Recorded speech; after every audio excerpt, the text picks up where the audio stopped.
Today, on episode number 530 of the Teaching in Higher Ed podcast, Lessons from the Road. Share your teaching stories with Dave Stachowiak. Produced by Innovate Learning, maximizing human potential. Welcome to this episode of Teaching in Higher Ed. I'm Bonni Stachowiak, and this is the space where we explore the art and science of being more effective at facilitating learning. We also share ways to improve our productivity approaches so we can have more peace in our lives and be even more present for our students.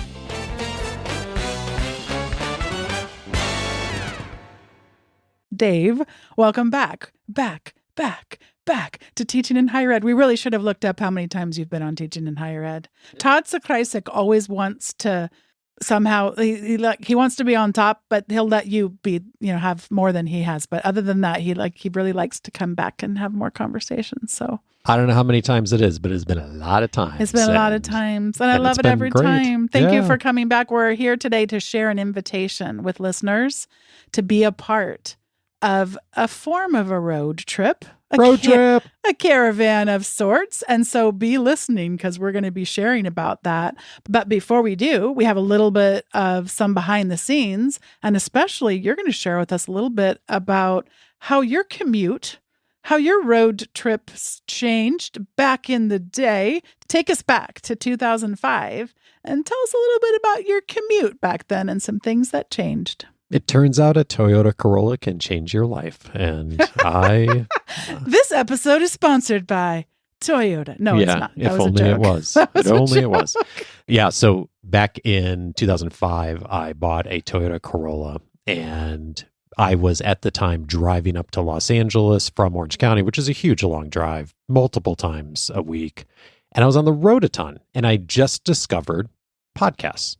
And at the time, this was a while ago, you could only listen to podcasts by plugging in an iPod, thus the name where podcast came from, into your computer, syncing it with the podcasts that were available at the time, and then taking that iPod and using it if you're working out or anything. But I wanted to use it on the road because I was on the road 2, 3, 4 hours a day, driving around between appointments in my early days at Carnegie. And of course, no car supported this back then. So Bonnie and I went down to, or I did, I don't remember, to this place that's near our house, of one of these audio places, where they have people who bring in cars and they put in the giant stereo systems and the car's like bouncing. And I roll in with my Toyota Corolla and had a conversation with the guy there. Like, could we figure out a way to get a iPod Nano, that tiny little thing, to fit in the front console of my Corolla in this little drawer that Toyota had carved out, I think, for sunglasses, and hook it into the system? And they figured out a way to run this cable out of the radio with this auxiliary cable to a 1/8 inch audio adapter that snaked all the way through the glove compartment and inside of the console. And they drilled a hole into the console so I could put in my iPod Nano and listen to podcasts and audiobooks. And for a number of years, that is how I listened to podcasts early on. And that is what got me motivated to actually start a podcast back in 2011. It was many years after that, on leadership. And the reason I started is because I really fell in love with the medium. I couldn't find a show that was on the topic I wanted to listen to, that was being aired regularly and had good audio quality and helpful guests. And I decided to start it. And it absolutely was a decision that changed my professional life and trajectory, and has also influenced you, Bonnie. Like, we wouldn't be here on this podcast if that hadn't happened either. So it's been, it's interesting how much comes back to a caravan and a road trip, because that's where it all started. Oh, it's so amazing. People often ask, how did you start the podcast? And it comes back to really your urging of just seeing in me that I love to hear stories about teaching. And so today we're going to be extending an invitation to listeners from all over the world to be sharing some of your stories. But I did want to mark the occasion. So back on June 24th, 2014, the first episode of Teaching in Higher Ed aired. And every single week, rain or shine, we have aired an episode of the podcast. And so I told myself when I crossed over that threshold that I would do something to celebrate. I am not a person who does that very naturally or very often, but I thought that is a decade of doing something that is worthy of taking a pause, and it somewhat took on a life of its own. And so we're going to be introducing to you today an invitation to participate in the Teaching in Higher Ed Story Caravan. But briefly before we do, we thought it might be helpful to share a little bit kind of what's going on, what has been happening sort of behind the scenes.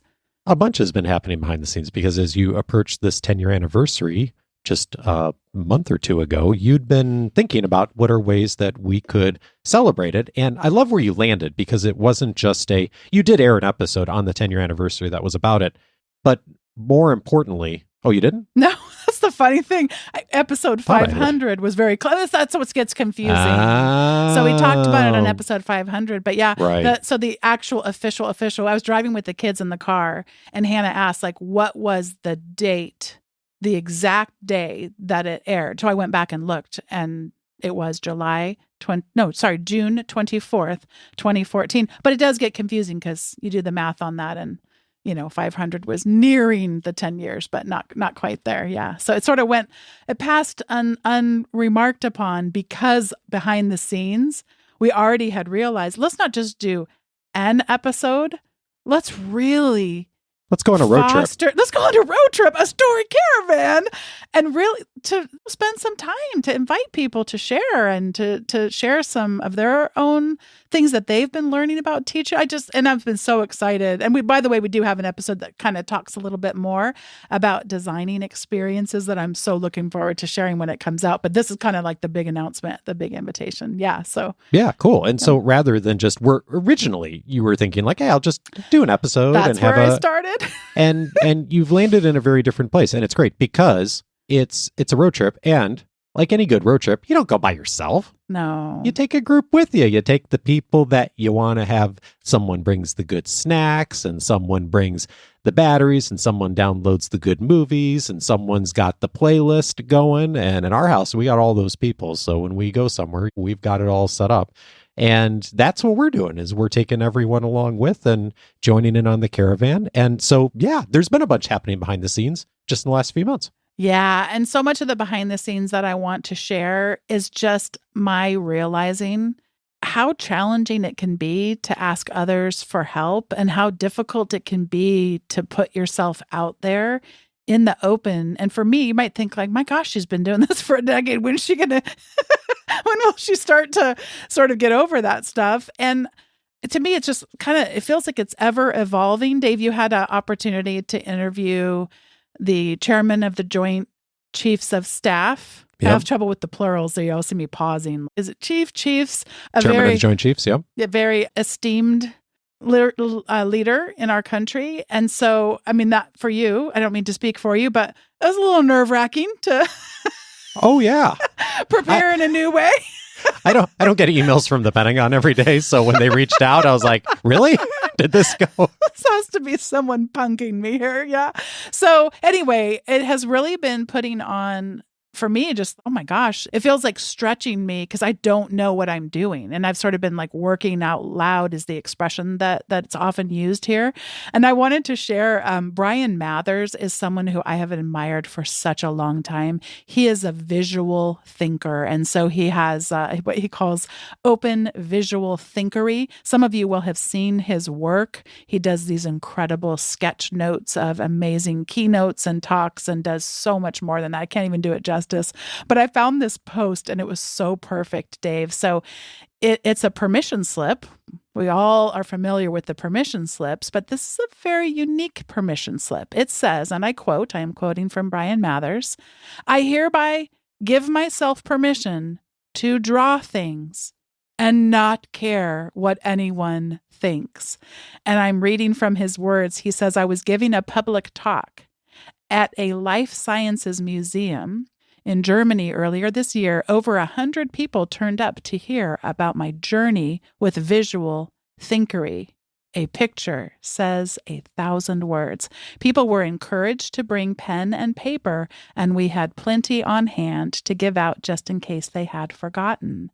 In any audience I've had, some are comfortable with picking up a pen and having a go at drawing something, but most people are not. Maybe like me, they decided I can't draw at the age of 12 or 13, something to do with school or peers or siblings. Whatever the reason, that barrier remains exactly where we put it until one day we decide to do something about it. So I included this little exercise in every talk or workshop I give these days. I take people through the process of drawing a permission slip, featuring a little self-portrait cartoon. A professor and his partner came up to me after the talk at the museum, and he's quoting them now. When you got out the paper and pens, he told me he wasn't going to be able to do any drawing, but he decided to give it a go, and now he really wants to show you his drawings. So when it comes to drawing, embrace the child within and give yourself permission to create something. It's liberating. So as you said, Dave, I'm so glad I gave myself permission. This has been super uncomfortable. And I've been hearing from so many people, including you, of like, okay, we got to get it together. You don't say it quite like that, but like we need to be able to make some asks, because a lot of times the asks that you might be uncomfortable asking, actually people not only are willing to oblige, but actually are excited about the opportunity to contribute in ways I never could have imagined. And so behind the scenes, this has been incredibly hard. I don't exactly know what we're doing here, but we're doing it together. And it's been so fun to get connected to some old friends in some new ways, and then to be meeting some new people too that are helping to challenge and edify me in some really cool ways too. So here we go. I think this is the point where you celebrate me for my courage, if I'm reading the show notes here correctly, and then we make the ask and the invitation to people. So I will pause now for a moment as you celebrate me for my incredible braveness and courage at being willing to put myself out there when I don't exactly know what it is that I'm doing. Bonnie, I celebrate your courage. Let's do this. And as you were saying that, I was thinking back to 20 years ago. I was looking for a job, and someone told me, there's a lot of people who want to help you. You need to teach them how. And I took that advice to heart, and I sent out an email to the 20 or 30 people I knew best in life at the time. This was before you and I met. And I had one or two clear asks. I said, here's the kind of work I think I'm looking for here. And I don't even remember what the two asks were.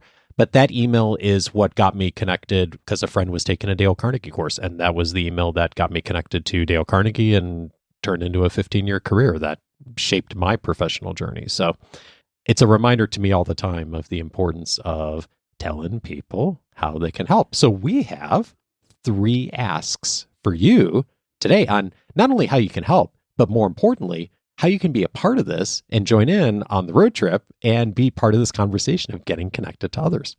Okay, number 1, and most important, we invite you to join the Story Caravan. This is an amazing celebration, at least that's what we're planning, to be able to celebrate the 10th anniversary. We're partnering with the interactive experience platform Goose Chase for a story caravan where educators worldwide will engage in an interactive scavenger hunt, sharing stories and celebrating teaching and learning. And you can find out more at a website, which I've linked to in the show notes, but it's real easy to remember, teachinginhighered.com/10 years, as in 10 years. And that'll give you all the information that you need to download the Goose Chase app, what the join code is. It's really easy to join. In fact, I don't think you know this yet, Dave. Our son and I practiced today because I hadn't done that for a very long time. So we wanted to make sure that join code was working and everything. What did it look like once you came in so we've got the Fox fam. Our son loves foxes. So there's a test user up there, the Fox fam test user, just to make sure that, yeah. And I should also say win prizes. So you get opportunities to share your stories for a month. We're running from August 15th to September 18th, 2024. Throughout that entire month, every week we'll be giving out prizes, and it'll just culminate with this wonderful opportunity for you to be able to hear other people's stories. Some of them are going to be rather lighthearted. I think we're going to laugh together. I think we're going to learn together, and I think it's going to be amazing. And yeah, I think there's going to be some cool prizes too. It's like a road trip when you are going down the road and all of a sudden you see off in the distance ice cream and candy store, like the one in the middle of the Mojave Desert. Whenever the kids and I drive out that way and you see that and you're like, ooh, we didn't know that was going to be there. I mean, we know now, but the first time, and you go in, you're like, what are we going to discover? Just like being on a road trip, prizes, fun, sharing experiences together. And part of it is I also don't know what we're going to discover, which feels terrifying and exhilarating all together. And I can't wait for us to do this together. So our second ask is to tell someone else about the Teaching in Higher Ed Story Caravan. Clearly, I don't know how to do it as well myself. So I need your help. I need you to spread the word and just get people out there to be joining in this caravan, where unexpected things are going to come up. And it's going to just be amazing. It's going to be amazing. So that's the second ask. And then finally, and this is probably the one that I've had the hardest time with, but I think every example I have so far, people want to do this. If you can think of something that you would like to give away to the Teaching in Higher Ed audience, or you think you might know an organization that would like to do that, please reach out to us and let us know of an idea that you have for potentially donating a prize. So this started out, Sarah Rose Kavanaugh was one of the earliest people who I reached out to. I had some of my longtime guests and friends, I had emailed them in advance to let them know about this experience. And I got to tell you, I clearly confused them because out of my awkwardness of not wanting to ask for help. So they wanted to help. And so they're like kind of nudging me along. And I'm like, I don't know what I'm doing. So you'll see some quotes from them on that 10 Years website. Oh, God, I have to read Josh Eiler's because oh my gosh, I could read all of them, but I'll just read his really quick because this really touched me. They all did, but I'm just going to pick one because there is a sense at which I need you to go over to that page so you can see the rest of the stories for yourself. So Josh said, Bonnie's work on teaching in higher ed has done more to advance effective teaching and learning practices on college campuses than any other publicly available resource. It's a true gift to the field.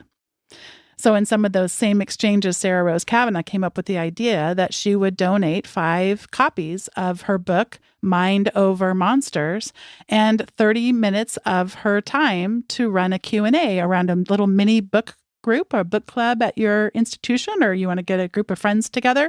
By the way, that book is about youth mental health, so it doesn't necessarily need to be read by people specifically in a higher education context. We all can benefit from learning about mental health youth. So it's kind of fun. Like maybe you're listening and you think, oh, maybe I know someone who organizes conferences and maybe they might like to donate a free registration to a conference. Please connect me with those people. Or maybe you are an author and you'd be willing to donate 5 copies of your book and 30 minutes of your time to do a mini book club. Todd Sakrysik saw that Sarah Rose Kavanaugh had done that. And he's like, I want to play, can I donate a prize too? So if you have an idea, I'm not saying everything may fit because you may have an idea of giving ice cream out to people. And I'm like, yeah, but somebody won who, that's going to be a little hard to ship the ice cream. So this is like an example of like, I don't have this all figured out yet as far as distribution because we do have a worldwide audience. But if you think you might have an idea for a prize, please reach out. Let's see if we can figure this out and get you added to that prize listing that's on that 10 Years page too. You and I haven't even had a chance to talk about this because it's been a busy few days and the kids and I were traveling last week, but I have a feeling there's going to be a donation from me for the prizes there too from Coaching for Leaders. So, oh my gosh, that's amazing. I did not know that. This is real time news. But guess what? We already donated because I wanted there to be at least 4 prizes to say that it was done enough. We have this often in our division of teaching and learning. At my institution, we always talk about the minimally viable product. David Rhodes, this is for you, the MVP. So our minimally viable product for the 10 Years page, we had to have 4 prizes. So we're donating a gift card from bookshop.org. Oh, sweet. Which supports independence. So look at that. You're giving even more prizes than you realize. So There you go. Those are our 3 asks. And Dave, why don't you just recap those for us one more time? And then we'll go to the recommendation segment. So join the story caravan. Here's where you go, teachinginhighered.com/10years. That's 10 years. And you will find all the details you need there. Secondly, share the invitation with someone else. The more the merrier. The more folks we can take along on the trip and share stories, the better. And then third, if you're in a position where you have a resource or a connection to donate something that could be a prize, whatever feels right to you, please reach out and let us know. And Bonnie, if you said this, I missed it. Do folks go to the same link, the 10 years link, or do they fill out the contact form on the website if they are wanting to donate a prize? They can go to that page, or feel free to just reach out at feedback@teachinginhighered.com. Yep, Great. Either one. There we go. And if Toyota is listening and wants to donate a Toyota Corolla. Yeah, I mean, aim high. We could go find that car from all those years ago. Or if Apple is listening and wants to donate, today's version of an iPad, which, would be like their upcoming iPhone. Even buy iPods anymore. I know, that's why I was saying they got to donate the next iPhone. I don't remember what the number is going to be, but there you go. Yeah, there you go. Hey, Apple, if you're listening, Toyota, if you're listening. Aim high. What's the phrase? Better to shoot for the stars and miss than aim for the manure and hit. So,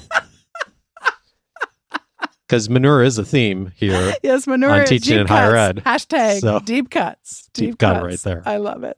So this is the time in the show where we each get to share our recommendations. And I wanted to begin with going back to Brian Mather's work. Remember, he is the one behind the Visual Thinkery.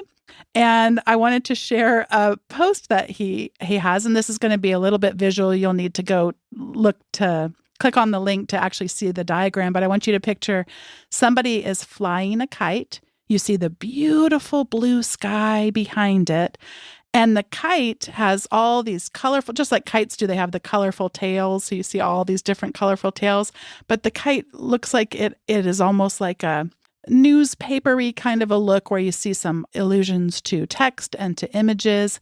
And then there are 3 people off on the right-hand side that are looking up at the kite and pointing. And Brian writes, open, working. Surprisingly, the concept of working openly is new for some people. Maybe it's because we were told at school to cover our work. Don't let others peek. Or maybe it's the shame of failure dictates that we should only share perfect outcomes that progressed according to plan, which makes for a very boring story. I learn the most from the openness of others. Therefore, my work should be open. When I saw your words, Brian, today, if you ever hear these words, I thought that's exactly what I needed to hear today. That's exactly what I needed to hear. And I just love this idea that this road trip, I don't want to overextend the metaphor, but you don't always know where you're going. There aren't maps to some of these things that we're trying to wrestle through and figure out. And the road hasn't been traveled enough for it to be worn to show the direction. And so I'm just, all right. I've overused the metaphor. So I did not realize, I should have realized, but I didn't realize that Brian has a newsletter. Dave, before you came downstairs to record, there's lots of back issues that I cannot wait to go dig into. So I encourage everyone to go over and subscribe to the Visual Thinker newsletter. And Brian writes, the Visual Thinker is a sporadically issued digital publication of sorts, exploring all sorts of visual whataboutery. Honestly, that's the most clinical description I can muster. There are updates on the remixer machine, which is kind of his way of being able to add text to images. I'm oversimplifying here, but I had heard of that before. Zines and interesting visual projects that are worth talking about. Dave, if you hadn't come downstairs, I just would still be here 3 days from now, going back to his old issues. It's really, really good. So I'd suggest that you subscribe to the Visual Thinker. And my final recommendation is to be like Bonni Powers. Well, first of all, who is Bonni Powers? Bonni Powers is the Academic Technology Support Administrator at Antioch University. And I know Bonni because she has written across many years now. She's very good about letting me know stuff I would really want to know about. So if something's not working on the Teaching in Higher Ed website, of course I want to know about that. And so she'll kind of give me the behind the scenes. And I've also connected her with one of my colleagues on some of her ongoing work that she is doing in her own academic pursuits. And so she reached out to me and told me that she was listening to the episode that I did with Alexis, where we looked at in the recommendations segment, I started talking about a card sorting game that I am still, as of this recording, in the process of creating.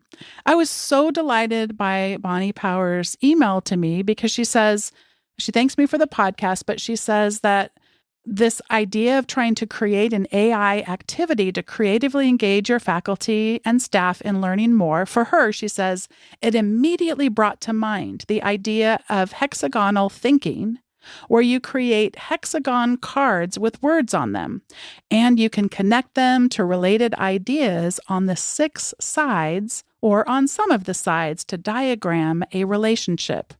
A while back, I signed up to receive a hexagonal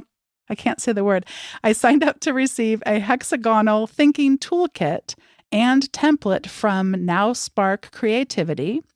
It can be used online in Google Slides or printed out and used in person. I tried it myself for an activity during my master's program and found it very interesting, so I thought I would share it with you. And then she shares a few other resources, which I will also include in the show notes. There's a Cult of Pedagogy episode. There's 5 creative ways to use hexagonal thinking, free hexagonal thinking. I feel like I'm saying a Harry Potter spell or something like that. This is, by the way, today I just learned that there is a word. I knew there was a word called hexagon. I did not know there was a word hexagonal, but it's not rolling off the tongue quite yet. But anyway, so big picture, be like Bonni Powers, just listening and sharing and also being willing to be vulnerable herself. It's just wonderful being in a relationship like that. And then I'm going to put these links in case anyone else listening is wanting to be a little bit more creative. These look amazing, these hexagon cards, and just this idea of engaging with ideas in a unique way. It looks like a tremendous resource that I'm very much looking forward to checking out. All right, so Dave, I'm going to pass it over to you for whatever you would like to recommend.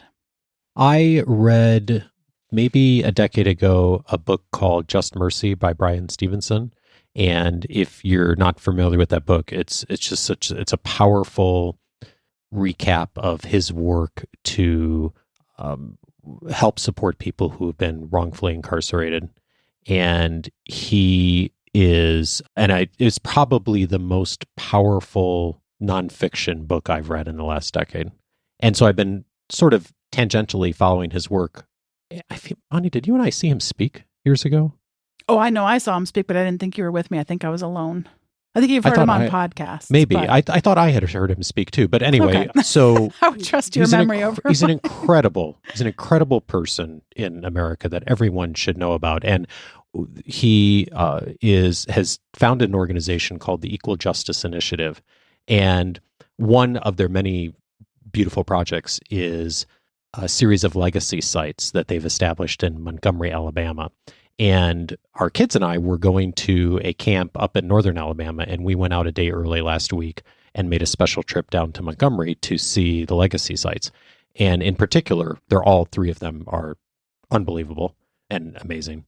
And the Legacy Museum, I'll read just a snippet from the website. It says, on the site of a cotton warehouse where enslaved Black people were forced to labor in bondage, the Legacy Museum tells the story of slavery in America and its legacy through interactive media, first-person narratives, world-class art, and data-rich exhibits.